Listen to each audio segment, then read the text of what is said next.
CPM അങ്ങോട്ട് പറയാൻ ശ്രമിച്ചു മുഴുവനും വലിയ വികസന പ്രവർത്തനം. ഈ വികസനത്തിൻ്റെ രാഷ്ട്രീയം അങ്ങോട്ട് പറയുന്നതിൽ പരാജയപ്പെട്ടു.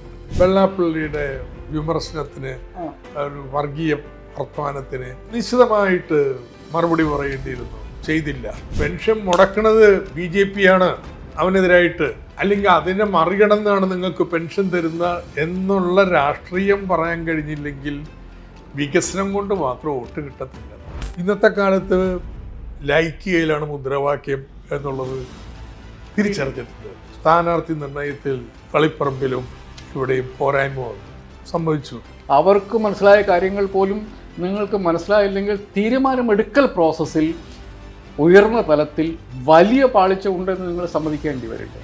സമരം ചെയ്തു ഇല്ല എന്നുള്ളത് മാത്രമല്ല, പുതിയ കാലത്തിനനുസരിച്ചുള്ള സമര രീതികൾ ആവിഷ്കരിക്കാൻ പറ്റും. ഡിസൈൻ ചെയ്യാൻ ആൾക്കാരുണ്ട്, നിങ്ങൾക്കത് പറയാൻ ആൾക്കാരുണ്ട്, അതിനെക്കുറിച്ച് ചിന്തിക്കാൻ ആൾക്കാരുണ്ട്. എങ്ങനെയാണ് നെറേറ്റീവ് കയ്യിൽ നിന്ന് പോകുന്നത്? ഒരു കമ്മ്യൂണിസ്റ്റ് എന്ന് പറഞ്ഞാൽ പണ്ടുണ്ടായിരുന്ന ഒരു മതിപ്പുണ്ട്, എതിരാളി എന്ന് പോലുള്ളൊരു ബഹുമാനമുണ്ട്. അതൊന്നില്ല. പയ്യന്നൂര് രക്തസാക്ഷി ഫണ്ടിൻ്റെ കണക്ക് നാട്ടുകാരോട് പറയാം എന്ന് നിങ്ങളുടെ പാർട്ടി സെക്രട്ടറി പറഞ്ഞു, കണ്ണൂർ ജില്ലാ സെക്രട്ടറി പറഞ്ഞു. ഇതൊന്ന് പറയാൻ ഇത്ര ബുദ്ധിമുട്ടുള്ള കാര്യമാണ്. AK ആന്റണിയുടെ ഭരണത്തിന് സമാനമായ അവസ്ഥയിലേക്ക് കേരളത്തെ കൊണ്ടുപോകാൻ പോകും. വരുമാനം ഉണ്ടാക്കുന്നതിനെ കുറിച്ചൊരു ക്ലൂ പോലും ഇല്ല. അദാനിക്ക് വേണ്ടി ഉമ്മൻചാണ്ടി എന്ത് ചെയ്തോ ആ പണിയെ ഇനി കേരളത്തിൽ ചെയ്യാൻ പോകണം.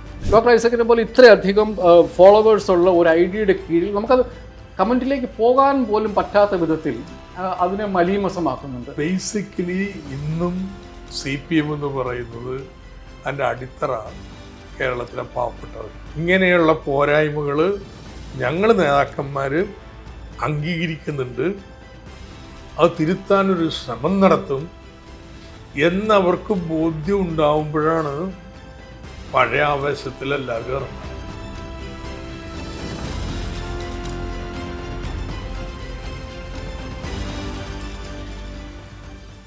ചരിത്രത്തിൽ തന്നെ ഏറ്റവും വലിയ പരാജയം ഏറ്റുവാങ്ങിയ CPM-ഉം LDF-ഉം അതിൻ്റെ അവലോകനങ്ങൾ നടത്തിക്കൊണ്ടിരിക്കുകയാണ്. സാധാരണഗതിയിൽ അല്ലാത്ത വിധത്തിലുള്ള വളരെ നീണ്ട അവലോകനം. എന്തൊക്കെയാണ് ഇപ്പോൾ പാർട്ടിയിൽ സംഭവിച്ചുകൊണ്ടിരിക്കുന്നത്? പാർട്ടിയുടെ കേന്ദ്ര കമ്മിറ്റി അംഗം ഡോക്ടർ തോമസ് ഐസക്ക് ഇതുമായി ബന്ധപ്പെട്ട ചില കാര്യങ്ങൾ നമ്മളോട് പറയും.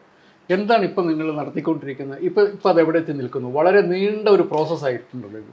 ചിലർ പറയാറുണ്ട്, കമ്മ്യൂണിസ്റ്റുകാരെ തോൽപ്പിക്കാനല്ല, തോറ്റാലൊന്ന് സമ്മതിപ്പിക്കാനാണ് പ്രയാസം. അതിനൊരു കാരണം എന്താ വെച്ചാൽ, തോറ്റു കഴിഞ്ഞാൽ ഈ പണി നിർത്തിക്കൊണ്ട് പോവില്ല കേട്ടോ, നമ്മൾ പ്രവർത്തനത്തിലുണ്ടാവും. അതുകൊണ്ടാണ് തോറ്റ ചരിത്രം കേട്ടിട്ടില്ലെന്ന് പറയണത്. അവസാനമല്ല എങ്കിലും ഇത്തവണ കനത്ത പരാജയം ഉണ്ടായിരുന്നു തുറന്നു സമ്മതിച്ചു. No ifs buts. ശതമാന കണക്കൊന്നുമില്ല. ശതമാനം വെച്ചിട്ട് ഇതിനേക്കാൾ കുറഞ്ഞ ശതമാനം ചരിത്രത്തിലുണ്ടായൊന്ന് പരിശോധനയ്ക്ക് നിൽക്കുന്നില്ല. ഒരു 80-ന് ഈ LDF UDF സംവിധാനങ്ങൾ വന്നതിന് ശേഷം ഏറ്റവും വലിയ തിരിച്ചടിയാണ് ഉണ്ടായത്. അത് നോക്കിയിട്ടുണ്ടെങ്കിൽ എല്ലാ ജില്ലകളിലും കുറഞ്ഞിട്ടുണ്ട്. അത് ഏതെങ്കിലും മതവിശ്വാസത്തിൻ്റെ ജാതിയുടെയൊക്കെ അടിസ്ഥാനത്തിൽ മാത്രം വിശദീകരിക്കാൻ പറ്റുന്നതല്ല. അതൊരു മൊത്തത്തിലുള്ളൊരു ട്രെൻഡുണ്ട്. ചില സ്ഥലങ്ങളിൽ ചില സമുദായങ്ങളിൽ നിന്ന് കൂടുതൽ പോയി കാണാം, ചില വർഗങ്ങളിൽ നിന്ന് CPM പിന്തുണയ്ക്കുന്നവരൊന്നും ചില സ്ഥലങ്ങളിൽ കുറഞ്ഞിട്ടുണ്ടാവാം. കോംപ്രിഹെൻസീവാണ്. അപ്പോൾ ഇങ്ങനെ കനത്ത തിരിച്ചടി ഉണ്ടായിട്ടുണ്ട്. അതുകൊണ്ട് അസാധാരണമായ ചില നടപടിയാണ് പാർട്ടി തീരുമാനിച്ചത്. എപ്പോഴും മോളിൽ നിന്ന് താഴേക്കാ പറയാം, റിവ്യൂ റിപ്പോർട്ട് അത് താഴേക്ക് ചർച്ച ചെയ്യണം. ഇത്തവണ അതല്ല, ബ്രാഞ്ച് വരെ ഒരു രേഖയില്ലാതെ എന്താ നിങ്ങളുടെ വിലയിരുത്തൽ, എന്തുകൊണ്ടിങ്ങനെ സംഭവിച്ചു എന്നുള്ള ചർച്ച നടക്കുകയാണ്. അപ്പോൾ തുറന്നു പറയാൻ പറഞ്ഞപ്പോൾ ചിലർ ഇതുവരെ തുറന്നു പറയാൻ സമ്മതിക്കുന്നില്ലായിരുന്നു എന്നൊക്കെ ചോദിക്കുന്നത്. സത്യം അല്ലല്ല, അതല്ല. എല്ലായ്പ്പോഴും നമ്മൾ രേഖ വെച്ചിട്ട് ചർച്ച ചെയ്യുക, അതില്ല. നിങ്ങൾ പറഞ്ഞോളൂ, ഞങ്ങൾ കേൾക്കാം. അതിൻ്റെ അടിസ്ഥാനത്തിൽ രേഖയുണ്ടായി, രേഖ താഴേക്ക് ചർച്ച ചെയ്യും. ചിലരിപ്പോഴും തൃപ്തരല്ല. കേന്ദ്ര കമ്മിറ്റി ഇനി ഇത് പരിശോധിക്കാൻ പോയാണ്. അടുത്ത മാസം 12 ശരിയാണ്. കേന്ദ്ര കമ്മിറ്റിയുടെ ചർച്ച കഴിഞ്ഞിട്ട് ഞങ്ങൾ കേരളത്തിൽ ഇരിക്കാൻ പോവുകയാണ്. ഈ റിവ്യൂവിൻ്റെ അടിസ്ഥാനത്തിൽ എന്താ ചെയ്യേണ്ടത്, എന്തിലൊക്കെ കറക്ഷൻസ് വേണ്ടത്, എന്നിട്ട് ഓഗസ്റ്റ് അവസാനിക്കുന്നതോടുകൂടി ഈ പ്രക്രിയ തീരത്തുള്ളൂ. എന്ന് വെച്ചാൽ തിരുത്തേണ്ടത് തിരുത്തും, തിരുത്തൂന്ന് താഴത്ത് ബോധ്യവും പെടണം. ഈ താഴെ പറഞ്ഞ കാര്യങ്ങളിൽ ബ്രാഞ്ചിലും ലോക്കലിലും ഒക്കെ പറഞ്ഞ കാര്യങ്ങൾ സംസ്ഥാന കമ്മിറ്റിയിലും കേന്ദ്ര കമ്മിറ്റിയിലും എത്തുമെന്ന് നിങ്ങൾ ഉറപ്പുവരുത്തിയിട്ടുണ്ടോ? കേട്ടിട്ടുണ്ട്. അപ്പോൾ സംസ്ഥാന കമ്മിറ്റി അംഗങ്ങൾ പങ്കെടുത്തുകൊണ്ടാണ് എല്ലാ ഏരിയ കമ്മിറ്റികളും ചേർന്നത്. അത് സ്വന്തം ഏരിയ അല്ല, മനസ്സിലായില്ലേ? ഞാൻ തൃശ്ശൂർകാരൻ പോണത് കണ്ണൂരായിരിക്കും, അങ്ങോട്ടും ഇങ്ങോട്ടും മാറിയിട്ടാണ്. അപ്പോൾ ഞാൻ എൻ്റെ ജില്ലയിൽ തന്നെ പോയി കഴിഞ്ഞിട്ടുണ്ടെങ്കിൽ പിന്നെ എനിക്കൊരു നിയന്ത്രണം ഉണ്ടല്ലോ, ആ നിയന്ത്രണം പോലും മാറ്റുന്നതിന് വേണ്ടിയിട്ടാണ്. അതുകൊണ്ട് തുറന്നു പറഞ്ഞു, ഓരോ സംസ്ഥാന കമ്മിറ്റിയും അംഗവും താൻ പങ്കെടുത്ത ഏരിയ കമ്മിറ്റിയിൽ എന്താണ് അഭിപ്രായം എന്ന് കുറിപ്പ് നിന്നിട്ടുണ്ട്. ഞാൻ ചോദിക്കുന്ന ബ്രാഞ്ച് ലോക്കൽ കമ്മിറ്റി അവിടെ നിന്നുള്ളതും നിങ്ങളിലേക്ക് എത്തിയിട്ടുണ്ടെന്ന് അത് ജില്ലയിൽ ക്രോഡീകരിച്ച് റിപ്പോർട്ട് തരും. ഓരോ ബ്രാഞ്ചിൻ്റെ ഇവിടെ നമുക്ക് ക്രോഡീകരിക്കാൻ പറ്റത്തില്ല, ജില്ലയിൽ നിന്ന് ക്രോഡീകരിച്ച് റിപ്പോർട്ട് തരും. ഇതാകെ ഉൾക്കൊണ്ടിട്ടാണ് താഴത്തുനിന്ന് പറഞ്ഞ കാര്യങ്ങൾ തെറ്റിയിട്ടുണ്ട്. സ്ഥാനാർത്ഥി നിർണയത്തിൽ തളിപ്പറമ്പിലും ഇവിടെയും പോരായ്മ വന്നു, സംഭവിച്ചു, പോരായ്മ ഉണ്ടായിട്ടുണ്ട്. വെള്ളാപ്പള്ളിയുടെ വിമർശനത്തിന്, ഒരു വർഗീയ വർത്തമാനത്തിന് നിശ്ചിതമായിട്ട് മറുപടി പറയേണ്ടിയിരുന്നു, ചെയ്തില്ല. ശരിയാണ്, അത് ചെയ്യേണ്ടതായിരുന്നു. അതെ, നിങ്ങൾ സംസ്ഥാന കമ്മിറ്റി കഴിഞ്ഞിട്ട് അന്ന് സെക്രട്ടറി സംസാരിച്ചപ്പോൾ ഇങ്ങനെ കുറച്ച് കാര്യങ്ങൾ ലിസ്റ്റ് ചെയ്തു. സാധാരണഗതിയിൽ ഉണ്ടാകാൻ പാടില്ലാത്ത കാര്യമല്ല, അതിൻ്റെ അകത്തൊരു പാറ്റേൺ ഇല്ല. അതായത് നിങ്ങൾ ഹിന്ദുത്വ വർഗീയതയോടൊന്നും ഒരു ചെറിയ ഒരു സോഫ്റ്റ് ഹിന്ദുത്വം കളിക്കാൻ ശ്രമിച്ചു എന്നുള്ളതല്ലേ അതിൻ്റെ വസ്തുത. അതെങ്ങനെ സംഭവിക്കുന്നു? ഇനിയിപ്പോൾ അത് ആ ആർഗ്യുമെൻറ്റ് വിട്ടേക്കൂ, ഹിന്ദുത്വ വർഗീയ എന്നുള്ള വാക്ക് വിട്ടേക്കൂ.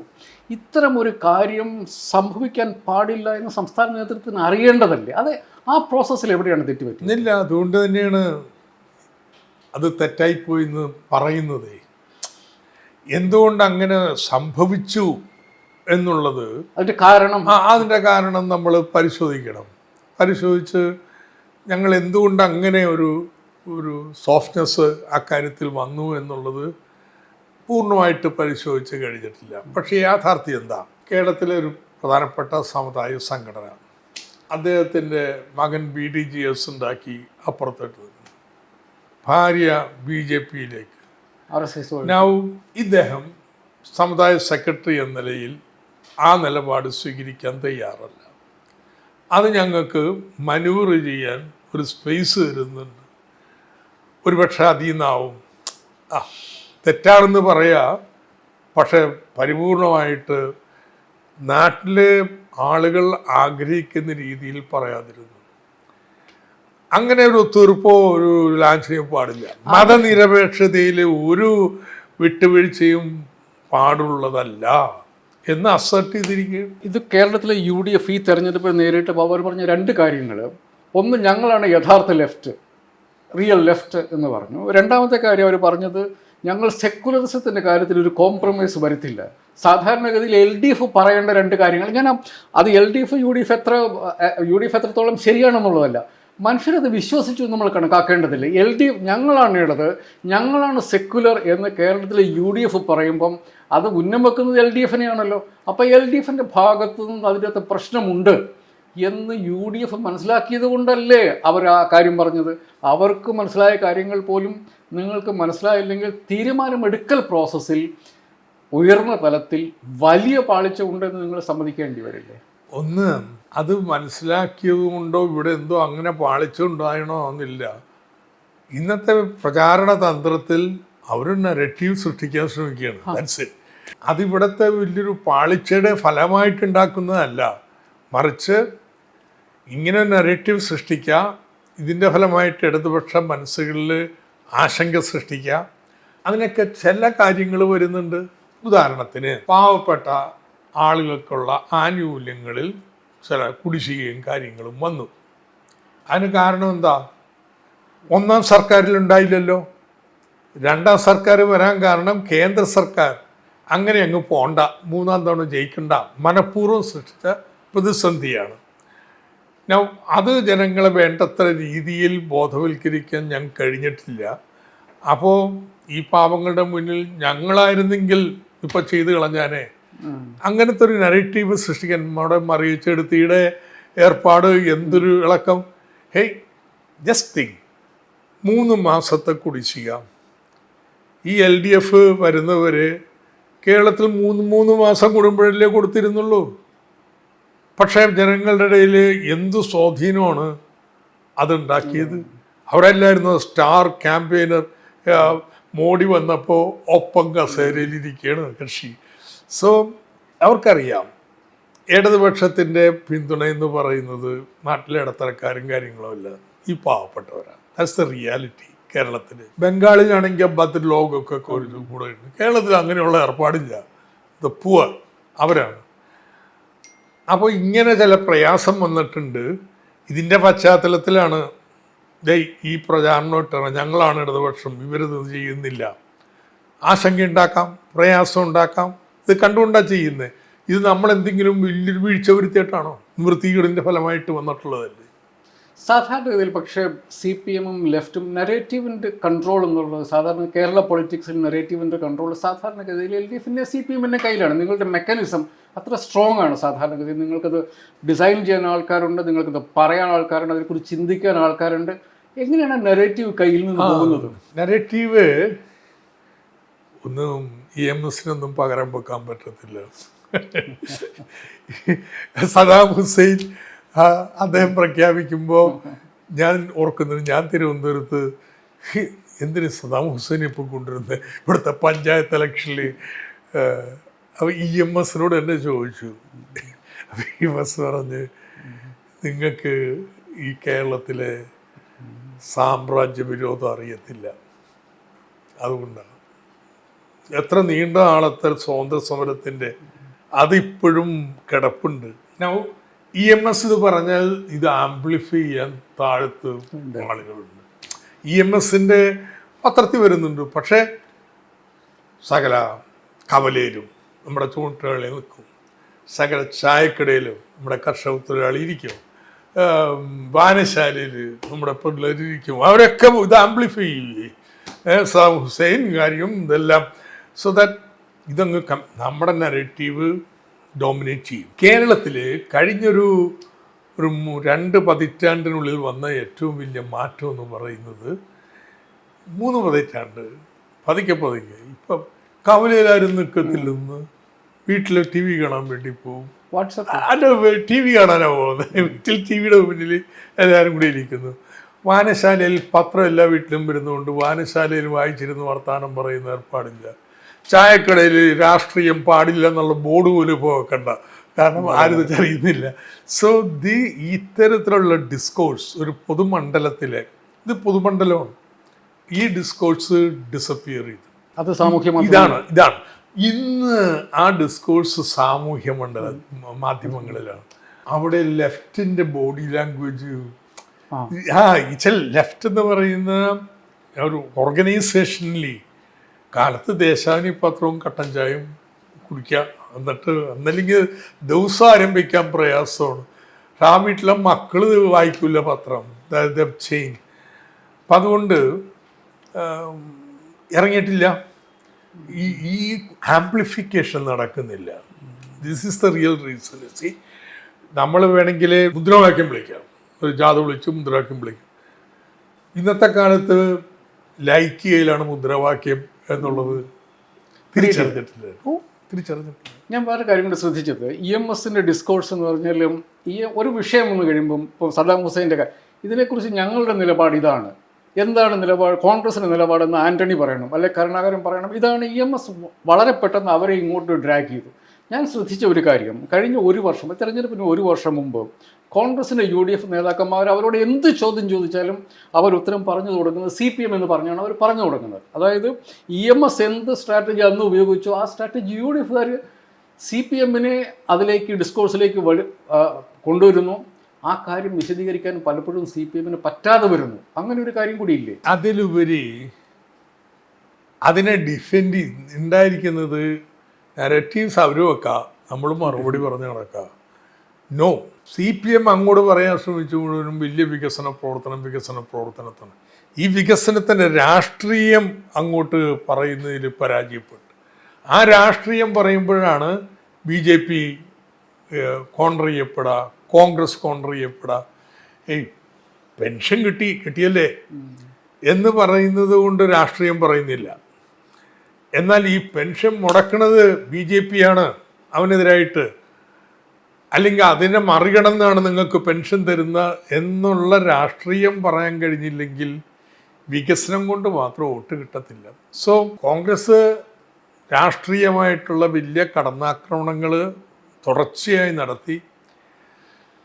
ഇവിടെ നിന്ന് അങ്ങോട്ട് രാഷ്ട്രീയമായിട്ടുള്ള കടന്നാക്രമണം വേണ്ടത്രയില്ല. നമ്മൾ വികസനത്തിൽ കൂടുതൽ പ്രചാരണത്തിലും കാര്യങ്ങളിലും നിന്നു, രാഷ്ട്രീയം വേണ്ടത്ര പറഞ്ഞില്ല. സാർ പറഞ്ഞതിൻ്റെ അകത്ത് ഇപ്പോൾ പറഞ്ഞ കംപ്ലീറ്റ് ഡിസ്കണക്റ്റ് അല്ലേ ഇപ്പോൾ പറഞ്ഞു വെച്ചത് മുഴുവൻ. അതായത് മനുഷ്യരെങ്ങനെയാണ് ചിന്തിക്കുന്നത് എന്നുള്ളതിനെ കുറിച്ച് ടോട്ടലി ഡിസ്കണക്റ്റ് ആയിരുന്നു. നെറേറ്റീവ് ബിൽഡിങ്ങിൻ്റെ കാര്യത്തിൽ, മനുഷ്യർ ചിന്തിക്കുന്ന കാര്യത്തിലൊക്കെ അതെങ്ങനെയാണ് ഒരു കമ്മ്യൂണിസ്റ്റ് പാർട്ടിക്ക് ഇത്രയധികം ഡിസ്കണക്റ്റ് വരുന്നത് സാധാരണ മനുഷ്യരുടെ തോട്ട് പ്രോസസ്സിൽ നിന്ന്? ഡിസ്കണക്റ്റ് വരുന്നതല്ല, ഇത് വെരി ഭയങ്കര ഒരു ഫൈൻ ബാലൻസിങ്ങാണ് നടത്തുന്നത്. ഇതേ പാർട്ടിയല്ലേ 2021 ജയിച്ചത്? ഇത് കണക്ട് ചെയ്തു. ആ കണക്ട് ചെയ്യുന്നതിന് അന്നത്തെ അവിടുത്തെ കോവിഡും ഇതെല്ലാം വളരെ അതിന് പറ്റിയ അന്തരീക്ഷം സൃഷ്ടിച്ചു. ആൻഡ് ബാലൻസ് നിലനിർത്തി. ഇതുപോലെ ക്ഷേമ സുരക്ഷിതത്വം നൽകിയൊരു കാലമില്ല. അതോടൊപ്പം നമ്മുടെ പശ്ചാത്തല സൗകര്യങ്ങളെല്ലാം വികസിപ്പിച്ചു കൊണ്ടുവന്നു. കോൺഗ്രസ് പോലും നിരായുധരായിപ്പോയി. അവർ പറയുന്നതിനൊന്നും ആരും വിശ്വസിക്കാൻ തയ്യാറില്ല. അവർ കയറി പറഞ്ഞാലും വിശ്വസനീയതയില്ല. എന്നാൽ ഇത് അട്ടിമറിക്കപ്പെട്ടു. ഈ ബാലൻസിങ്, കിഫ്ബിയുടെ വായ്പ പൂർവ്വകാല പ്രാബല്യത്തോടെ കറണ്ട് വായ്പയിൽ നിന്ന് വെട്ടിക്കുറയ്ക്കാം. 50% തുക റവന്യൂ സഹായം മറ്റ് സംസ്ഥാനങ്ങൾക്ക് നൽകുമ്പോൾ കേരളത്തിലെ 27% ആക്കുക. ക്രൈസിസാണ്. ഈ ക്രൈസിസിൻ്റെ രാഷ്ട്രീയം വേണ്ടത്ര അങ്ങോട്ട് പറഞ്ഞില്ല. എനിക്ക് തോന്നിയിരിക്കുന്നത് ഏറ്റവും കൂടുതൽ കഴിഞ്ഞ LDF സർക്കാർ പൊളിറ്റിക്കലി, CPM പൊളിറ്റിക്കലായിട്ട് ചെയ്ത കാര്യം ഡൽഹിയിൽ പോയി സമരം ചെയ്തു എന്നുള്ളതാണ്. എനിക്ക് തോന്നുന്നത് ആ സമരം വലിയ റെപ്പർക്കഷൻ ഉണ്ടാക്കി. ഞാനത് ശ്രദ്ധിച്ചിട്ടുണ്ട്. അതിനുശേഷം ഈ പെട്രോളിൻ്റെ സെസ് കൂട്ടിക്കഴിഞ്ഞപ്പം നമ്മുടെ TV ചാനലുകളിൽ പോയി ചോദിച്ചപ്പം കേന്ദ്ര സർക്കാർ പൈസ തന്നിട്ടുണ്ട്, ഇതിൻ്റെ ആവശ്യമില്ലല്ലോ എന്ന് സാധാരണ മനുഷ്യർ പറയുന്നത് പോലത്തെ ഒരു അവസ്ഥ ഉണ്ടായിരുന്നു. ആ ഫൈറ്റ് കണ്ടിന്യൂ ചെയ്തില്ല എന്നുള്ളതാണ് എൻ്റെ അഭിപ്രായം. Absolutely right. ആ കേന്ദ്രവിരുദ്ധ സമരം ഡൽഹിയിൽ മാത്രമല്ല, കേരളത്തിലൊരു പഞ്ചായത്തിൽ നടക്കേണ്ടിയിരുന്നു എന്ന് മാത്രമല്ല, സമരത്തിൻ്റെ രൂപങ്ങളിലൊക്കെ മാറ്റം വരണമെന്ന്. ഉദാഹരണത്തിന് ഇന്നിപ്പോൾ BD സതീശൻ സ്ത്രീ സുരക്ഷാ സഹായം നിർത്തിവെച്ചു, 1000 രൂപ വെച്ച്. എന്നിട്ട് ചോദിക്കുകയാണ്, നിങ്ങൾ 2 മാസമല്ലേ കൊടുത്തുള്ളൂ, ഞങ്ങൾ 2 മാസം ഞങ്ങൾ കൊടുത്തില്ല, അത്രയല്ലേ ഉള്ളൂ, നിങ്ങൾ ഇത്രയും 162 മാസം ഭരിച്ചിട്ട് 2 മാസമല്ലേ കൊടുത്തുള്ളൂ എന്ന് തർക്കുത്തരം പറഞ്ഞത്. ഞാൻ ഇതിനെതിരെ പ്രൊട്ടസ്റ്റ് നടന്നത്. ഏറ്റവും ഫലപ്രദമായ പ്രൊട്ടസ്റ്റ് എന്തായി? ഈ 10 ലക്ഷം പേർക്ക് വേണ്ടി പാർട്ടി വോളണ്ടിയേഴ്സ് കുടിപിടിക്കുന്നതിനേക്കാൾ എത്ര വലുതായിരിക്കും? ഓരോ സ്ത്രീയും കേരള മുഖ്യമന്ത്രിയുടെ ഫേസ്ബുക്ക് പേജിലെ കമൻറ്റ് ബോക്സിൽ പൈസ കിട്ടിയില്ല കേട്ടോ ഒന്നെഴുതിയ. സോ ഇത് പഴയതല്ല, നിന്ന് മാറി, കാലം മാറി. സോ സ്ക്വാഡ് വീടുകളിൽ പോകണം, പോയിട്ട് പെൻഷൻ കിട്ടിയില്ല എന്താ മുഖ്യമന്ത്രിയോട് പറ. അതിൻ്റെ മാർഗം എന്താ? ഇത് ചെയ്ത് വെച്ചാൽ മതി, അദ്ദേഹത്തിൻ്റെ പേജാണ്, അവിടെ കമൻറ്റ് ബോക്സിൽ എഴുതി വെച്ചാൽ മതി. ഒരു 10 ലക്ഷം എഴുതുമോ? അവർ സമരത്തിൽ പങ്കെടുത്ത്. സോ സമരം ചെയ്തു ഇല്ല എന്നുള്ളത് മാത്രമല്ല, പുതിയ കാലത്തിനനുസരിച്ചുള്ള സമര രീതികൾ ആവിഷ്കരിക്കാൻ പറ്റണം. നമ്മളിപ്പോഴും പഴയ രീതി തന്നെയാണ്. നമ്മളവിടെ കേന്ദ്രത്തിൽ തന്നെ നടത്തി, രാജ്ഭവൻ്റെ മുന്നിൽ നടത്തി, ഇനി ഇവിടുത്തെ പോസ്റ്റ് ഓഫീസിന് മുന്നിൽ നടത്തി. ഇത് നമ്മൾ അവർക്ക് ജനങ്ങൾക്ക് വേണ്ടി ചെയ്യുന്നൊരു ഏർപ്പാടായിട്ട് മാറിയിരിക്കുകയാണ്. അങ്ങനെയല്ല. നൗ പുതിയ ടെക്നോളജി ഓരോ പൗരനും പ്രൊട്ടസ്റ്റ് ചെയ്യിക്കുന്നതിനുള്ള സൗകര്യം തന്നെയാണ്. വലിയൊരു രാഷ്ട്രീയ എക്സസൈസാണ്. അപ്പോൾ പാർട്ടി ഇതിൽ നിന്ന് പഠിക്കുന്നത് നമ്മുടെ സമര രീതികളിലൊക്കെ ഇത് കൺമുമ്പിൽ നന്നോണ്ടിരിക്കുകയാണ്. ഇന്ത്യയിൽ ഞാനിപ്പോൾ ഒരു 70-80 ഫാക്ടറികൾ, ഇൻഡിവിജ്വൽ ഫാക്ടറീസ് എന്താണ് സമരം നടന്നത് എങ്ങനെയെന്ന് എഴുതിയിട്ട് ഞങ്ങൾ 200 എണ്ണം ഡോക്യുമെൻ്റ് ചെയ്യാൻ പോവുകയാണ് ഇന്ത്യയുടെ പല ഭാഗത്തും. ഒരു സ്ഥലത്തും ട്രേഡ് യൂണിയൻ നോട്ടീസ് കൊടുത്തല്ല സമരം നടന്നിട്ടുള്ളത്. ഡിജിറ്റലി ഡ്രിവൺ ആണെന്ന്. അപ്പം നമ്മളിവിടെ പ്രമേയവും കമ്മിറ്റിയും കേട്ടിരിക്കുന്നത് നാട് ഈ സോഷ്യൽ മീഡിയയും ഡിജിറ്റൽ ഉപയോഗിച്ച് ചെറിയ എണ്ണമല്ല, ഇന്ത്യ വടക്കേ ഇന്ത്യ മുഴുവൻ പിടിച്ചു കുലുക്കുന്ന രീതിയിൽ സമരം നടത്തുന്നു.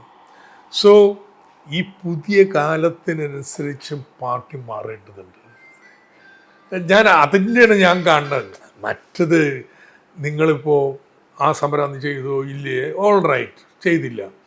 ബട്ട് പുതിയ കാലത്തിനനുസരിച്ച് പാർട്ടിയെ രൂപാന്തരപ്പെടുത്തിയേ പറ്റൂ. ഈ ആവശ്യമാണ് ഏറ്റവും താഴെയുള്ള പാർട്ടി കമ്മിറ്റികളിലുള്ള മനുഷ്യരോട് സംസാരിക്കുമ്പോൾ എനിക്ക് മനസ്സിലാകുന്നത്. ഇത് പാർട്ടി ഇതുവരെ മനസ്സിലാക്കിയിട്ടില്ല എന്നുള്ളതാണ്. ദേശാഭിമാനി മാത്രമാണ് ഇപ്പോഴും കമ്മ്യൂണിക്കേഷനുള്ള ഒരു മീഡിയ എന്നുള്ള മട്ടിൽ നിൽക്കുന്നു എന്നുള്ളൊരു പ്രശ്നമാണ് അവർക്ക്. ഡോക്ടർ ഐസക്കിൻ്റെ പോസ്റ്റിൻ്റെ കീഴിൽ, ചിലപ്പം പിണറായി വിജയൻ്റെ പോസ്റ്റിൻ്റെ കീഴിൽ, SFIയുടെയും DYFIക്കാരുടെയും ഒക്കെ പോസ്റ്റുകളുടെ താഴെ വന്നിട്ട് കൂട്ടാക്രമണമാണ്. ഇത് ഡിഫെൻഡ് ചെയ്യാൻ ഒരാൾ പോലും ഇല്ല എന്നുള്ളത് സാധാരണ പാർട്ടിക്കാരെ സംബന്ധിച്ചിടത്തോളം. ഡോക്ടർ ഐസക്കിൻ്റെ പോസ്റ്റിൽ RSSകാർ വരുന്ന എനിക്ക് മനസ്സിലാവും. They want to engage you. അതിനൊരു അവർക്ക് അവരുടെ ലോജിക്കുണ്ട്. പക്ഷേ വന്ന് ചീത്ത വിളിക്കുന്ന അവരോട് ഇതാണ് പറയുന്നത്, ഞങ്ങളുടെ പൊസിഷൻ ഇതാണ് എന്ന് ഡിഫെൻഡ് ചെയ്യാൻ ഞാൻ ആരെയും കാണാറില്ല. ഇതെങ്ങനെ സംഭവിക്കുന്നു? ഇത് നിങ്ങളെപ്പോലെ ഡോക്ടർ ഐസക്കിനെ പോലെ ഇത്രയധികം ഫോളോവേഴ്സ് ഉള്ള ഒരു ഐഡിയയുടെ കീഴിൽ നമുക്കത് കമൻറ്റിലേക്ക് പോകാൻ പോലും പറ്റാത്ത വിധത്തിൽ അതിനെ മലീമസമാക്കുന്നുണ്ട്. നിങ്ങൾക്കിതൊരു ബോധറേഷൻ, സാധാരണ പാർട്ടിക്കാരുടെ ഒരു ബോധറേഷനാണ് ഇത്. പാർട്ടിയുടെ റിഫ്ലക്സ് പഴയ കാലത്ത് ഇപ്പോഴും പാർട്ടി അതിലെ അംഗങ്ങളും എല്ലാവരും പഴയ കാലത്താണ് ഒന്ന് ഈ റിഫ്ലക്ഷൻ, പൊളിറ്റിക്കൽ റിഫ്ലക്ഷൻ. അതിലും മാറ്റം വരുത്തണം. അതിലും മാറ്റം വരുത്താനുള്ള പ്രവർത്തനങ്ങളാണ് മുഖ്യമായിട്ടും ഒരു വിധത്തിൽ നടക്കാം.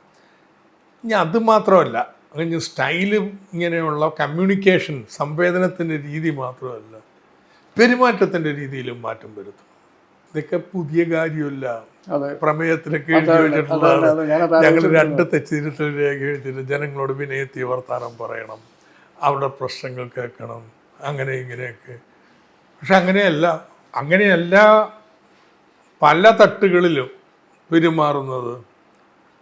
ആ പെരുമാറ്റം ജനങ്ങൾ ഇഷ്ടപ്പെടുന്നില്ലെന്ന് അവർ ഇപ്പം ഓട്ടി തെളിയിച്ചിട്ടുണ്ട്.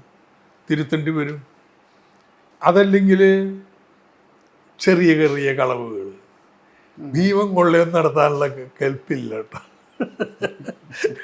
ചെറിയ ചെറിയ കളവുകൾ, നമ്മുടെ പഞ്ചായത്തിൽ കോൺട്രാക്ടറോട് കുറച്ച് പൈസ മേടിക്കുക, അതല്ലെങ്കിൽ നമ്മുടെ കോപ്പറേറ്റീവ് നിന്ന് പൈസ വായ്പ എടുത്തിട്ട് തിരിച്ചടക്കാതിരിക്കുക, ഇങ്ങനെയൊക്കെയുള്ള ഏർപ്പാടുകൾ കോൺഗ്രസ്സുകാർ ചെയ്യുന്നു എന്നുള്ളതൊന്നും ന്യായമല്ല. ഇത് കമ്മ്യൂണിസ്റ്റുകാരെന്ന് പ്രതീക്ഷിക്കുന്നില്ല. ഒരു കമ്മ്യൂണിസ്റ്റ് എന്ന് പറഞ്ഞാൽ പണ്ടുണ്ടായിരുന്ന ഒരു മതിപ്പുണ്ട്, എതിരാളി എന്ന് പോലുള്ളൊരു ബഹുമാനമുണ്ട്. അതൊന്നുമില്ല. അത് പാർട്ടിക്ക് ബോധ്യമുണ്ടത്. പിന്നെ ലീഡർഷിപ്പിന് ഇപ്പോൾ ഈ ചർച്ചയിൽ വന്നിരിക്കുന്ന ഞാൻ ഉൾക്കൊള്ളുന്നൊരു കാര്യം ഇതാണ്. നിങ്ങൾ ഒരു വീട്ടിൽ കയറി ചെന്ന്, എതിരാളുടെ വീട്ടിൽ കയറി ചെന്നാൽ, പണ്ടാണെങ്കിൽ അത് നമ്മൾ കേൾക്കും, നമ്മളൊരു ബഹുമാനത്തിൽ നിന്ന്. ഇന്നിപ്പോൾ കേൾക്കില്ല. അപ്പോൾ നമ്മുടെ വീടുകളിൽ അങ്ങനെ കേൾക്കത്തുള്ളൂ. അപ്പോൾ ജനങ്ങളുടെ മതിപ്പ് കുറഞ്ഞിട്ടുണ്ട് നമ്മുടെ കേഡർമാരിൽ, എല്ലാ തലത്തിലുള്ളവരോട്.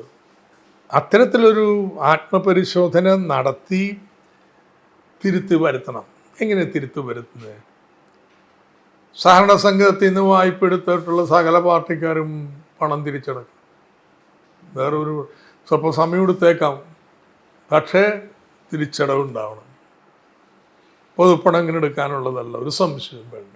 നമ്മുടെ പഞ്ചായത്ത് തുടങ്ങിയ കാര്യങ്ങളിൽ, നമ്മുടെ കമ്മിറ്റിയുടെ കണക്ക് വെക്കുന്നതിൽ, ഇതെല്ലാം പണ്ടുള്ള ഞാനേ എൻ്റെ PhD വിഷയവും ഞാനിപ്പോൾ എഴുതിക്കാൻ ശ്രമിച്ചുകൊണ്ടിരിക്കുന്നത് ആലപ്പുഴ വർക്കിംഗ് ക്ലാസ്സിനെ കുറിച്ചുള്ളതാണ്. കമ്മിറ്റിയിലെ കണക്കുകൾ കാര്യങ്ങൾ ഒന്ന് കാണണം കേട്ടോ. എന്താണ് എഴുതി വെക്കുന്നത്? ഒരു പൈസ ഒരു ചായ കുടിച്ചു. നമ്മളിപ്പോൾ ആ ഒരു ചിട്ടകളിൽ നിന്നൊക്കെ മാറി ഇല്ല, ഈ കണിശം കൊണ്ടുവരണം. പയ്യന്നൂർ രക്തസാക്ഷി ഫണ്ടിൻ്റെ കണക്ക് നാട്ടുകാരോട് പറയാം എന്ന് നിങ്ങളുടെ പാർട്ടി സെക്രട്ടറി പറഞ്ഞു, കണ്ണൂർ ജില്ലാ സെക്രട്ടറി പറഞ്ഞു. ഇതൊന്നും പറയാൻ ഇത്ര ബുദ്ധിമുട്ടുള്ള കാര്യമാണ്? ഇല്ല, എനിക്ക് മനസ്സിലായിട്ടില്ല എന്താ കണക്ക് പൊതുമണ്ഡലത്തിൽ പറയാനുള്ള പ്രയാസം ഉണ്ടാവേണ്ടത്. നമ്മൾ റീസൺ ചെയ്യേണ്ടത്, ഞങ്ങൾ രക്തസാക്ഷി ഫണ്ട് ഞങ്ങളുടെ പാർട്ടി കമ്മിറ്റി പരിശോധിച്ച് അംഗീകരിച്ചിട്ടുണ്ട്, അത് മതി. അതിനപ്പുറത്തേക്ക് പാർട്ടി കെട്ടിടം പണിതതിൻ്റെയൊക്കെ കണക്ക് പൊതുമണ്ഡലത്തിൽ വെക്കുന്നൊരു പതിവില്ല. ശരിയാ. പക്ഷേ ഇങ്ങനെ ഒരു തർക്കം വന്നു കഴിഞ്ഞാൽ വെക്കുന്നതിന് എന്താ തടസ്സം നിൽക്കേണ്ടത്? വെക്കാൻ പറ്റാത്ത എന്തെങ്കിലും കണക്കാണോ? അപ്പോൾ വെക്കേണ്ടതില്ല എന്നൊരു ഹുങ്കും കൂടെ അതിൻ്റെ പുറകിലില്ല.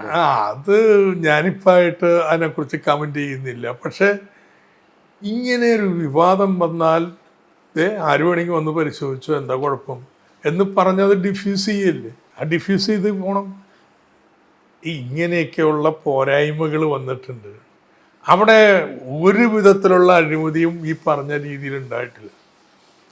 പാർട്ടിയുടെ കമ്മീഷൻ പരിശോധിച്ച് കൃത്യമായിട്ട് പറഞ്ഞിട്ടുള്ള കാര്യമാണ്. അവിടെ ഉണ്ടായ ചില വിഭാഗീയ ചേരിതിരിവിൽ ഇതൊരു ആയുധമായിട്ട് ഉപയോഗിച്ചിരിക്കുകയാണ്. അതും ഒരു സംശയമില്ല ഞങ്ങളുടെ കയ്യിൽ.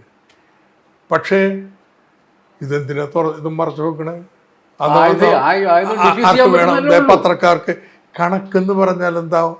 ഓരോ വൗച്ചറും കൊണ്ടേ പത്രക്കാർക്ക് വെക്കുന്നല്ലോ. വരവ് ചെലവ് ഇന്നിനത്തിന് ഞങ്ങൾ ചിലവാക്കി, ഇത്ര രൂപ ഞങ്ങൾക്ക് വരുമാനം കിട്ടി എന്ന് പരസ്യമായിട്ട് പറയേണ്ട നിയമപരമായ ആവശ്യമൊന്നുമില്ല. പക്ഷെ അതെന്നാലും പറഞ്ഞാൽ എന്താ കുഴപ്പം? നിങ്ങളുടെ പാർട്ടി കേഡർ എന്ന് പറയുന്നത് ഇപ്പോൾ ഇലക്ഷൻ കഴിഞ്ഞതുമായി ബന്ധപ്പെട്ട് ഞാൻ എഴുതിയ ഫേസ്ബുക്ക് പോസ്റ്റിൽ റെസ്പോൺസ് ഞാൻ പറയാം. ഇപ്പം ED വന്ന് കേസുമായി ബന്ധപ്പെട്ട്, അപ്പോൾ അന്ന് കണ്ണൂർ ജില്ലയിൽ ശ്രീ പിണറായി വിജയൻ്റെ വീടിൻ്റെ മുമ്പിൽ പോയി നിന്ന കൂട്ട്. അപ്പോൾ അവിടെ ഇതിൻ്റെ കണ്ണൂർ ജില്ലാ കമ്മിറ്റി അംഗം ഒരാൾ എന്നോട് പറഞ്ഞത്, ഈ അവിടെ പിണറായി വിജയൻ്റെ വീടിന് മുമ്പിൽ പോയി നിന്ന മനുഷ്യർ പിറ്റേ ദിവസം അവരുടെ കമ്മിറ്റിയിലെത്തി പിണറായി വിജയനെതിരെ വളരെ നിശിതമായ വിമർശനം അവർ പറഞ്ഞു. ആ ക്വാളിറ്റിയുള്ള കേഡറാണ് നിങ്ങളുടെ പാർട്ടിക്കുള്ളത്. പാർട്ടി എത്രത്തോളം വളരെ പ്രധാനപ്പെട്ടതാണെന്ന് നല്ല ധാരണയുള്ള മനുഷ്യരാണ് നിങ്ങളുടെ പാർട്ടി അംഗങ്ങൾ. അവർ പാർട്ടി പോളിറ്റ് ബ്യൂറോ മെമ്പറെ, പ്രതിപക്ഷ നേതാക്കന്മാരെ എങ്ങനെയാണ് ED ഹാൻഡിൽ ചെയ്യുന്നുള്ള നല്ല ധാരണയുള്ളത് കൊണ്ട് അവർ പാർട്ടി പോളിറ്റ് ബ്യൂറോ മെമ്പറെ അവർ പരസ്യമായി ഡിഫെൻഡ് ചെയ്യും. പക്ഷേ പാർട്ടി പോളിറ്റ് ബ്യൂറോ മെമ്പറെ കുറിച്ചുള്ള അവരുടെ അഭിപ്രായം അവരുടെ ഘടകത്തിൽ പറയാൻ അവർക്കതൊരു മടിയില്ല. ആ ക്വാളിറ്റിയുള്ള കേഡർമാരുടെ ലീഡർഷിപ്പാണ് നിങ്ങളുടെ പാർട്ടിക്കുള്ളതെന്ന് പാർട്ടിക്ക് നല്ല ഉറപ്പുണ്ടോ? അതിലൊക്കെ കുറവുകൾ വന്നിട്ടുണ്ട്. അതാണ് സ്വയം വിമർശനമായി ഞങ്ങൾ പറയുന്നത്. ഇതൊന്നും കുറവില്ല, ഞങ്ങളൊക്കെ അവർ ഡിഫെൻഡ് ചെയ്യാണ്, നിങ്ങളുടെ പാർട്ടിയെ പരസ്യമായി ഡിഫെൻഡ് ചെയ്യും. അത് തന്നെയാണ്. അപ്പോൾ അങ്ങനെയുള്ള കേഡർമാരുള്ള പാർട്ടി തന്നെയാണ്. ഇന്നും പാർട്ടിയുടെ കരുത്തെന്ന് പറയുന്നത് ഇതാണ്. എന്നാൽ പുഴുക്കുത്തുകളുണ്ട്. പ്രവർത്തിക്കാത്ത ആളുകളുണ്ട്. സാധാരണ പാർട്ടി മെമ്പറല്ലേ ഇതിനെ ആ പ്രദേശത്തെ ആളുകളെ നയിക്കേണ്ടത്. ബഹുജന സംഘടന ആളുകളൊക്കെ പ്രവർത്തിക്കാൻ വരുന്നില്ല. പക്ഷേ പാർട്ടി അംഗങ്ങളിൽ ഒരു വലിയ വിഭാഗം അങ്ങനെ പ്രവർത്തനക്ഷമമല്ലെങ്കിൽ അത് ബഹുജനങ്ങളിൽ ഉണ്ടാക്കുന്ന ഇമ്പാക്റ്റ് എന്താണ്? അത്തരത്തിലുള്ളൊരു നിസ്സംഗത കാര്യങ്ങൾ വന്നിട്ടുണ്ട്. നമ്മൾ പരിശോധിക്കാൻ പോയി. ഞാൻ വേറെ കാര്യം കൂടെ പറയാം. അതായത് ഒരു ബ്രാഞ്ച് സെക്രട്ടറി ഒരു 3 വർഷത്തെ ടേം കഴിയുമ്പോഴത്തേക്കും അയാൾ കടക്കാരനാകുന്നു എന്നൊരവസ്ഥ. അയാൾക്ക് ജോലി ചെയ്യാൻ വേണ്ടി പോകാൻ പറ്റുന്നില്ല. പാർട്ടിയുടെ പരിപാടി, സർക്കാരിൻ്റെ പരിപാടി, LDFൻ്റെ പരിപാടി, ഈ പരിപാടികൾ പങ്കെടുത്തുകൊണ്ട് പിന്നെ അതിന് പുറകെ പിരിവ്, ഇത് അവർക്ക് എന്നിട്ട് അവർ ചെയ്യുന്നുണ്ട്. ഇതൊരു പ്രശ്നമില്ല. ഇത് ഏറ്റവും ഗ്രൗണ്ട് ലെവലിൽ ഇത് ഒരു താങ്ങാനാവാത്ത ഭാരമാണ്. കാരണം ഒരു ബ്രാഞ്ച് സെക്രട്ടറിക്ക് പണിക്ക് പോകാൻ ആത്മാർത്ഥം നിന്നാൽ പണിക്ക് പോകാതെ അദ്ദേഹം എങ്ങനെ കുടുംബത്തെ പുലർത്തുന്നത്? അപ്പോൾ ഇതിൻ്റേതായ പ്രശ്നങ്ങളുണ്ട്. അപ്പോൾ പ്രവർത്തനത്തിൽ വരാത്തവരെല്ലാം കള്ളത്തരം കാണിക്കുമെന്ന് പറയില്ല. CPMൻ്റെ പാർട്ടി മെമ്പർഷിപ്പിൽ ഭൂരിപക്ഷം പേരും കൂലിവേലക്കാരാണെന്ന്. Wage labourers. അവർക്ക് എത്ര വരുമാനം ഒരു ദിവസം കിട്ടുന്നത്? എല്ലാ ദിവസവും പണിയില്ല. ആ പണിയുള്ള ദിവസം ഒരു മീറ്റിംഗ് വെച്ച് കഴിഞ്ഞാൽ വരുമോ? വരാൻ പറ്റുമോ? അപ്പോൾ നമ്മൾ അതെല്ലാം കണക്കിലെടുക്കേണ്ടതുണ്ട്. കാരണം ഇത് ബേസിക്കലി ഇന്നും CPM എന്ന് പറയുന്നത് അതിൻ്റെ അടിത്തറ കേരളത്തിലെ പാവപ്പെട്ടവർ, ഇടത്തരക്കാർ പോലുമല്ല. അതിൻ്റെ വർഗഘടനയൊക്കെ നമ്മുടെ കണക്കുകൾ കിട്ടും കേട്ടോ. മഹാഭൂരിപക്ഷവും കൂലിവേലക്കാരായിട്ടുള്ള ആളുകളാണ്. അപ്പോൾ അവർ വലിയ ത്യാഗം സഹിച്ചാണ് കേട്ടോ ഇത്തരം പണിയൊക്കെ ചെയ്യുന്നത്. അപ്പം മനസ്സിന് പ്രയാസം ഉണ്ടാക്കുന്ന എന്തെങ്കിലും പെരുമാറ്റങ്ങളും രീതികളും കാണുമ്പോൾ വലിയ സങ്കടം വരും സാധാരണ പ്രവർത്തകർ. അതുകൊണ്ട് ഞങ്ങൾ നേതാക്കന്മാരൊക്കെ പരിശോധിക്കേണ്ടത് നമ്മുടെ ഭാഗത്തു നിന്നുള്ള പ്രവർത്തനത്തിൽ ഇങ്ങനെ ഇവർക്ക് സങ്കടം വരുത്തുന്നവരൊക്കെ നമ്മൾ ചെയ്യുന്നുണ്ടോ. ഞാനത് ജേക്കബിനോട് ഇപ്പം ഇരുന്നിങ്ങനെ പറയണതല്ലാട്ടാ, ഞാൻ പൊതുയോഗത്തിൽ പറയുന്നത്. പൊതുയോഗത്തെ ഞാൻ സംസാരിക്കുക എവിടെയാണെങ്കിലും ഞങ്ങൾ കുറച്ച് നന്നാവുന്നുണ്ട്, ഞങ്ങൾ നന്നാവുമെന്ന് ഉറപ്പ് വരികയാണ്. അവിടെ പ്രശ്നം എന്ന് വെച്ചിട്ടുണ്ടെങ്കിൽ they are made to defend indefensible. ആരുടെ? നിങ്ങളുടെ ടോപ്പ് ലീഡർഷിപ്പിൻ്റെ കാര്യങ്ങൾ, ഇൻഡിഫെൻസിബിൾ ആയിട്ടുള്ള കാര്യങ്ങൾ അവർ ചായക്കടയിൽ വായനശാലയിൽ അവർ ചെയ്യും. സോ അവർക്ക് തോന്നണം ഇങ്ങനെയുള്ള പോരായ്മകൾ ഞങ്ങൾ നേതാക്കന്മാർ അംഗീകരിക്കുന്നുണ്ട്, അത് തിരുത്താനൊരു ശ്രമം നടത്തും എന്നവർക്ക് ബോധ്യം ഉണ്ടാവുമ്പോഴാണ് പഴയ ആവേശത്തിൽ എല്ലാവരും ഇറങ്ങാം. ഞാനിപ്പോൾ കണ്ടത് കണ്ണൂർ പാർട്ടി തന്നെ അംഗീകരിച്ച കാര്യമാണ് തളിപ്പറമ്പിൽ സ്ഥാനാർത്ഥി നിർണയത്തിൻ്റെ കാര്യത്തിൽ പോരായ്മ ഉണ്ട് എന്നുള്ള കാര്യത്തിൽ. അതിൽ പരസ്യമായി വിമർശിച്ചു എന്നുള്ളതിൽ പാർട്ടി നേതാക്കന്മാർക്കെതിരെ, അംഗങ്ങൾക്കെതിരെ നടപടി എടുക്കുന്നു എന്നുള്ളതാണ് ഞാനിപ്പോൾ കാണുന്നത്. പാർട്ടിയുടെ പോളിസിയിൽ വലിയ കോംപ്രമൈസ് നടത്തിയ നേതാക്കന്മാർക്കെതിരെ നടപടിയില്ലാതെ അതിനെതിരെ പ്രതികരിച്ച അംഗങ്ങൾക്കെതിരെ നടപടി എന്നുള്ളത്, നിങ്ങൾ എത്ര കാലമാണ് ഈ പഴയ പ്യൂരിറ്റൻ ഡിസിപ്ലിനേറിയൻ പൊളിറ്റിക്സ് കൊണ്ട് നടക്കുന്നത്? അഭിപ്രായം പറഞ്ഞതുകൊണ്ട് ഒരാൾക്കെതിരായിട്ടുള്ള നടപടി വന്നിട്ടുണ്ട്, കേരളത്തിലെടുത്തിട്ടില്ല. വന്നിട്ടുണ്ട് ഇല്ല. പക്ഷേ അഭിപ്രായം മൈക്കേട്ടി വിളിച്ചു പറഞ്ഞാലോ, ആ പറയേണ്ട സ്ഥലത്തല്ലേ പറയണ്ടേ. പോളിസിയുടെ കാര്യത്തിൽ പാർട്ടിയുടെ പോളിസി നിങ്ങൾ നേതാക്കന്മാർ തലകുത്തി നിർത്തി കഴിഞ്ഞപ്പോൾ അതിനെക്കുറിച്ച് ആ വളരെ വിചിത്രമായിട്ടുള്ള ഇതുവരെ കാണാത്ത ഒരു കാര്യം വന്നു കഴിഞ്ഞപ്പോൾ മനുഷ്യർ പ്രതികരിച്ചു പോയില്ലേ? ഈ അസാധാരണമായ സാഹചര്യത്തിൽ അസാധാരണമായ നടപടിയാണ്. പാർട്ടിക്കുള്ളിൽ അങ്ങോട്ടൊന്നും പറയുന്നില്ല, എന്താ നിങ്ങളുടെ മനസ്സിലുള്ളതെന്ന് പറ, അത് കേട്ടിട്ട് ഞങ്ങൾ പറയാം എന്നുള്ള നിലപാട്. പക്ഷെ അവിടെ കൊണ്ട് നിർത്താതെ പാർട്ടി ചട്ടക്കൂടിനെ ഈ കളമുണ്ടെങ്കിലേ വരക്കാൻ പറ്റൂ കേട്ടോ. അപ്പോൾ നമ്മൾ സ്വയം പിരിച്ചുവിടാനും തീരുമാനിച്ചിട്ടില്ല, കമ്മ്യൂണിസ്റ്റ് പാർട്ടി ഇവിടെ നിലനിർത്താൻ തന്നെ തീരുമാനിച്ചിട്ടുള്ളത്. അപ്പോൾ എനിക്ക് യാതൊരു സംശയമില്ല കേട്ടോ. ഒരു സംശയത്തിൻ്റെ ഒന്ന്, ഈ UDF സർക്കാർ പറഞ്ഞതൊക്കെ വിഴുങ്ങേണ്ടി വരും എല്ലാ കാര്യത്തിലും. ഈ ഒറ്റ മാസം കൊണ്ട് തന്നെ എന്തൊക്കെയാണ് കാണിച്ചു കൂട്ടിക്കൊണ്ടിരിക്കുന്നത്. നിവൃത്തികേട് കൊണ്ട് ജനം മുഴുവൻ ഇറങ്ങേണ്ടി വരും. ഇത് ഏതാണ്ട് എനിക്ക് തോന്നുന്നു AK ആൻ്റണിയുടെ ഒക്കെ ഭരണത്തിന് സമാനമായ അവസ്ഥയിലേക്കാണ് കേരളത്തെ കൊണ്ടുപോകാൻ പോകുന്നത്. കാരണം വരുമാനം ഉണ്ടാക്കുന്നതിനെ കുറിച്ചൊരു ക്ലൂ പോലും ഇല്ല. അണ്ടർസ്റ്റാൻഡ്? അതെങ്ങനെ ഇത് ഉണ്ടായിക്കോളൂ എന്നുള്ള മട്ടിലാണ് കാര്യങ്ങൾ നീക്കണേ. എന്നാൽ കുറച്ച് വായ്പ കിഫ്ബി വഴി പോലിട്ടില്ലെങ്കിൽ കിഫ്ബി അല്ലാത്ത അതുപോലെ വേറെന്തെങ്കിലും വഴി ഉണ്ടാക്കാൻ നോക്കാം. കിഫ്ബിയെ തന്നെ രൂപാന്തരപ്പെടുത്താം. ഇല്ല, കടത്തെക്കുറിച്ച് ഇങ്ങനെ പേടിയ നാട്ടിലുണ്ടാക്കി സ്വയം ബഡ്ജറ്റിൽ കടം ധാരാളം ഉണ്ട്.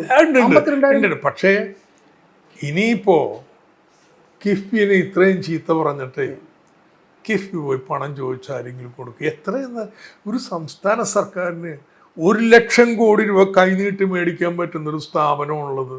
അത്രക്ക് ക്രെഡിബിലിറ്റിയാണ്. ആ ക്രെഡിബിലിറ്റിയാണ്. അങ്ങനെയുള്ളൊരു സ്ഥാപനത്തെ മുഖ്യമന്ത്രി തന്നെ ബഡ്ജറ്റ് പ്രസംഗത്തിൽ പറയണത് ഭയങ്കര കള്ളത്തരമാണ്, വട്ടത്തരമാണെന്ന്. ഒരു ധവളപത്രം ഇറക്കി 3-4 പേജ് ഇതിനെക്കുറിച്ച് എഴുതി വച്ചിരിക്കുകയാണ്.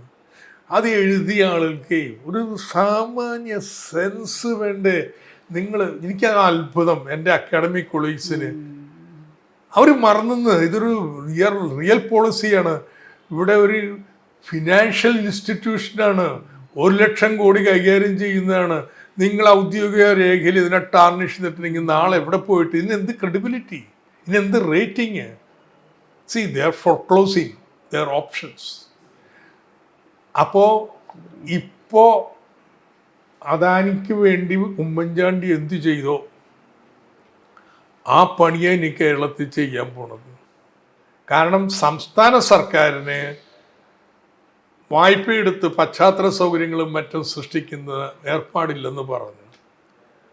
അപ്പോൾ പിന്നെ ചെയ്യാൻ പോണത് ഇപ്പോൾ നടന്നതുപോലെ നോക്കിക്കേ, 2,500 കോടി മുടക്കിയ അദാനി, ആ 2,500 കോടിയുടെ മൂല്യം ഇപ്പം എത്രയാണ്? 25,000 കോടിയല്ലേ. 49% വിറ്റിരിക്കുന്നത് 13,000 കോടിക്ക്, 25,000 crores ചെയ്യാം. ഇതാണ് സ്കെയിൽ ഓഫ് കൊള്ള കേരളത്തിലെ തീരപ്രദേശത്ത് മിഷൻ സമുദ്രം ചെയ്യാൻ പോകും. സോ ഐ എം കൺവിൻസ്ഡ് ഇതിനെതിരായിട്ട് വലിയ എതിർപ്പ് ഈ കേരളത്തിൽ വരും.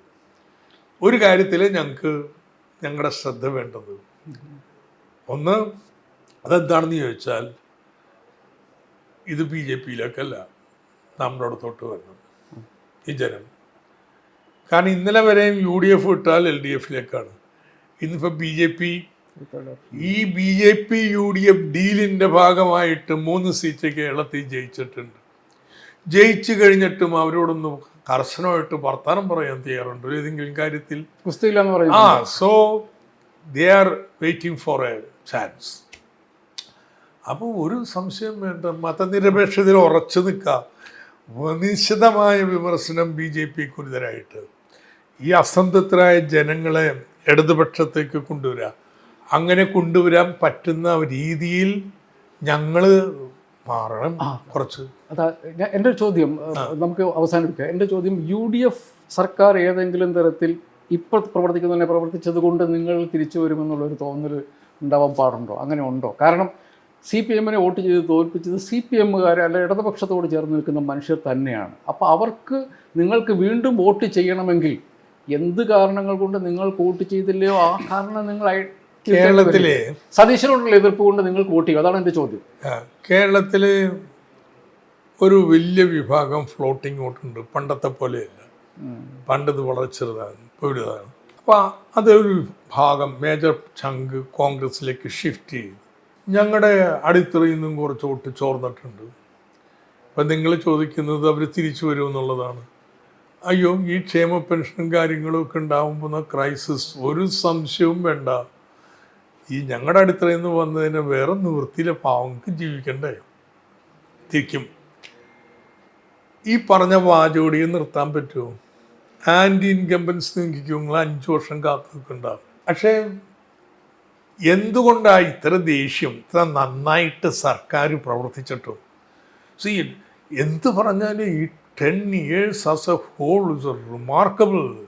ഇതൊക്കെ വെറുതെ എല്ലാം പറഞ്ഞാലും എനിക്ക് തർക്കമില്ല കേട്ടോ. എന്നിട്ടും എൻ്റെ അഭിപ്രായത്തിൽ അടുത്ത 2 തെരഞ്ഞെടുപ്പിലും നിങ്ങൾ ഈ കഴിഞ്ഞ 2 തെരഞ്ഞെടുപ്പിലെ കാര്യങ്ങൾ പറഞ്ഞ് നിങ്ങൾക്ക് ഇനിയും പോകാം.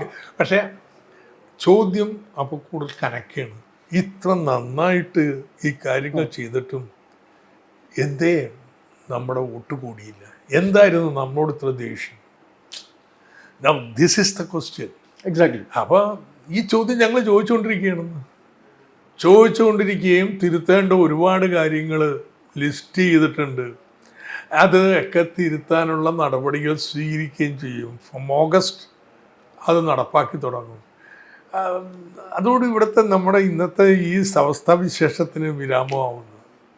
യാതൊരു സംശയമില്ല. Doctor thank you very much.